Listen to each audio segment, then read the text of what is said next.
Hello guys, welcome to north বৌদি YouTube channel. আজকের রেসিপিটা হতে চলেছে দুধ দিয়ে চিংড়ি মাছের ঝাল। আমাদের লাগবে চিংড়ি মাছ, টমেটো, কাটা পেঁয়াজ আর দুটো লঙ্কা। আপনারা চাইলেন বেশিও নিতে পারেন, আমাদের দুটোই লাগবে। এবার কড়াইতে তেল দিয়ে তেলটা গরম হয়ে যাওয়ার পর আমরা এখানে কালো জিরে দিয়ে দেব। কালো জিরে দেওয়ার পর এখানে কাটা পেঁয়াজ দেব। কাটা পেঁয়াজটাকে ভালো করে গোল্ডেন ব্রাউন হওয়ার পর্যন্ত খুব ভালো করে ভাজতে হবে। হালকা গোল্ডেন ব্রাউন রং চলে এলেই আমরা এরপর দিয়ে দেব চিংড়ি মাছ। চিংড়ি মাছটাকেও খুব ভালো করে ভাজতে হবে। আর চিংড়ি মাছটা আগের থেকে ভেজে রাখলাম না, আমরা একসাথে ওখানে ভেজে দিলাম। আপনারা চাইলে ভেজেও দিতে পারেন, না হলে এরম করলেও টেস্টটা খুব ভালো আসে।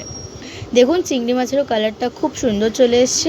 এবার আমরা এখানে কেটে রাখা টমেটোগুলো দিয়ে দেব, দিয়ে ভালো করে এগুলোকে মিক্স করে নিতে হবে।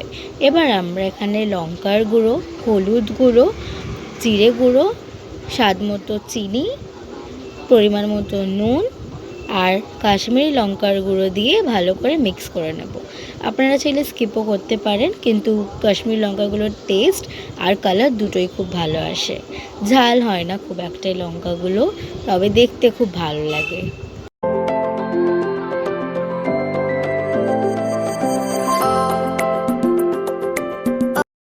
দেখুন ভালো করে মিক্স করার পর কত সুন্দর কালার চলে এসছে, খুব সুন্দর গন্ধও বেরোচ্ছিল। এবার আমরা একটা বাটিতে করে রাখা দুধ দিয়ে দেবো এর মধ্যে। বেশি দুধ দেবেন না, অল্পই দুধ দেবেন। আপনারা দেখতে পাচ্ছেন কতটা দুধ দিয়েছি। আমরা জলের পরিবর্তে এখানে দুধ দেব। এখানে গরম মশলা আর ঘি দিয়ে আপনারা ভালো করে মিক্স করে নামিয়ে নেবেন, কিছুই লাগবে না। আর ঘি গরম মশলা আপনারা স্কিপও করতে পারেন, কিন্তু ঘি গরম মশলা দিয়ে করলে ব্যাপারটা খুব ভালো খেতে হয়। আর আমরা ওপর থেকে দুটো লঙ্কাও দিয়েছি, আপনারা চাইলেও স্কিপ করতে পারেন, অপশনাল টোটালি। বাট খেতে খুব ভালো লাগছিলো। সিরিয়াসলি আপনারা বাড়িতে একবার ট্রাই করে দেখবেন। এখানে আমরা এটাকে সার্ভ করব। খুব খুব খুব ভালো লাগবে। ভালো লাগলে আপনারা প্লিজ একবার আমাদের কমেন্ট করে বলবেন কেমন হয়েছে। এখানে আমাদের দুধ দিয়ে চিংড়ি মাছের ঝাল রেডি। প্লিজ ভালো লাগলে সাবস্ক্রাইব, লাইক, শেয়ার করে দেবেন অ্যান্ড অবশ্যই কমেন্টে জানাবেন।